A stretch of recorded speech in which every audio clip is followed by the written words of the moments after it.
बिल्कुल आगे बढ़ते हैं और बात करते हैं कि इस वक्त माशरे में बहुत से नौजवान ऐसे मिल जाते हैं जिन्होंने तालीम तो हासिल की होती है लेकिन उन्हें उनके प्रोफेशनल करियर के हवाले से कुछ क्लैरिटी नहीं होती। बहुत से ऐसे लोग होते हैं जो बन तो इंजीनियर जाते हैं लेकिन उनका शौक बिजनेस की तरफ होता है या फिर किसी और शोबे की तरफ होता है।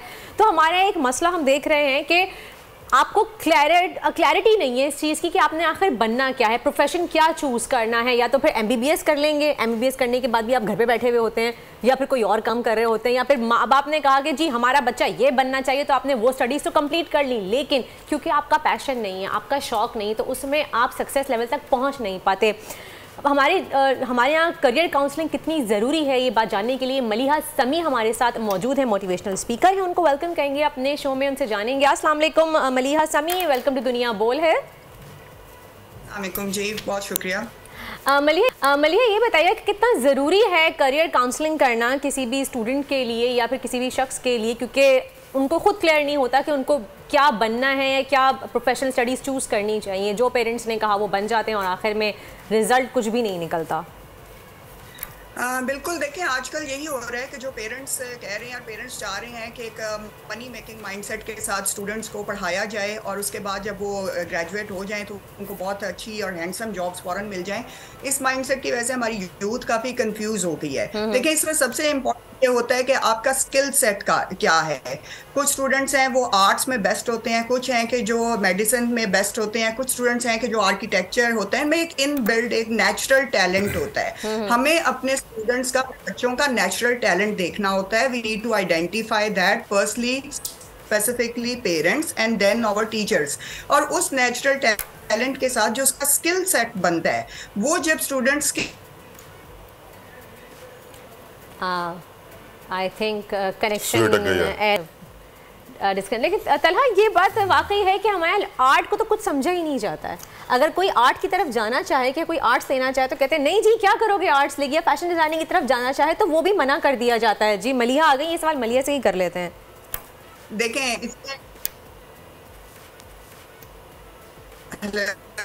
जी मलिहा, क्या आप सुन सकती हैं?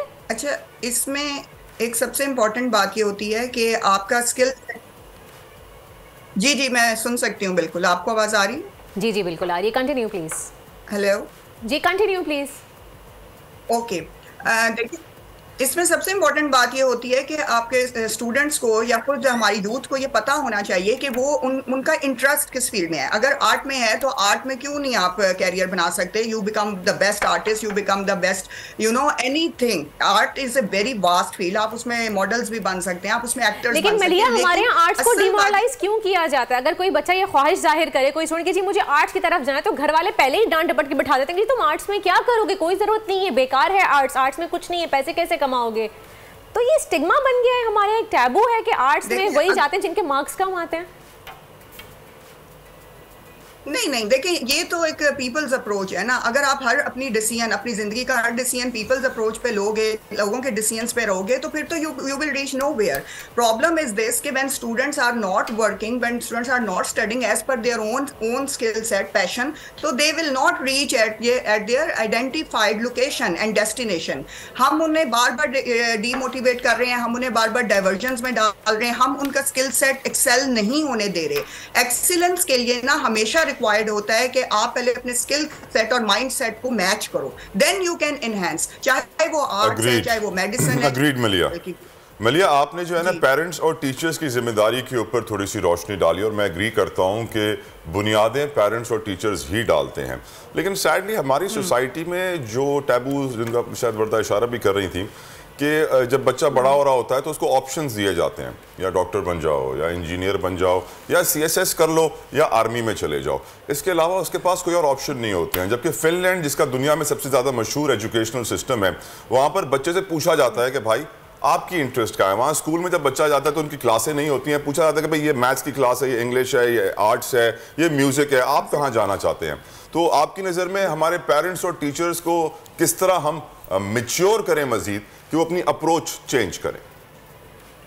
देखिए, I will refer over here quotation of John Wooden. John Wooden said that young people need models, not critics. हमारे यहाँ सबसे बड़ी प्रॉब्लम ये आ रही है कि हम अपने बच्चों को डीमोटिवेट कर रहे हैं, उनके नॉलेज को इन्हेंस नहीं होने दे रहे हैं, उन्हें बुक रीडिंग पे नहीं लगा रहे हैं। पेरेंट्स का बहुत बड़ा रोल होता है गाइडेंस में। अगर आपने अपने बच्चों को रोल मॉडल बनाना है, सोसाइटी में एक प्रोमिनेंट रोल दिलवाना है, तो you know it must be starting from their home. आपको चाहिए कि आप अपने बच्चे के जितने भी आवर्स हैं उनको स्पेसिफाई करें कि वो कितने आवर्स में कितनी प्रोडक्टिव एक्टिविटीज में है। If he is wasting his time on social media and you know cyber education and everything, तो फिर साइबर का अगर उसे शौक है तो फिर साइबर की एजुकेशन दिलाएं। आपने उसके स्किल सेट को पकड़ना है कि जिस स्किल में वो बेस्ट है। If he is best in over there, तो why not, cyber is a big field, ठीक है। उस स्किल सेट को जांचना और फिर उसके ऊपर पॉलिश करवाना। देखिए मैं एक आर्टिस्ट हूं ना, तो मुझे अपने आर्टिस्ट अगर आपके बच्चे ने बने तो आप उसे किसी बड़े आर्टिस्ट से मिलवाएं। Every person must need a mentor. Mentor के बगैर आपकी लाइफ पॉलिश नहीं हो सकती। Always you need to upgrade yourself. आपका बच्चा कैसे अपग्रेड करेगा जब तक उसके पास कोई मेंटोर ही नहीं है। आप उसे किसी से मिलने नहीं दे रहे, आप उसे सिर्फ अपनी ख्वाहिशात और अपनी डिजायर्स में लेके बैठे हुए हैं। This thing is very important कि हमें उन्हें मेंटोर से मिलवाना पड़ता है, उनको आइडियल दिखाने पड़ते हैं। If somebody is like to become and Bill Gates, तो बिल गेट्स के लिए फिर उसे यू नो माइक्रोसॉफ्ट और इन सब चीजों के मेंटोर्स पढ़ने होंगे।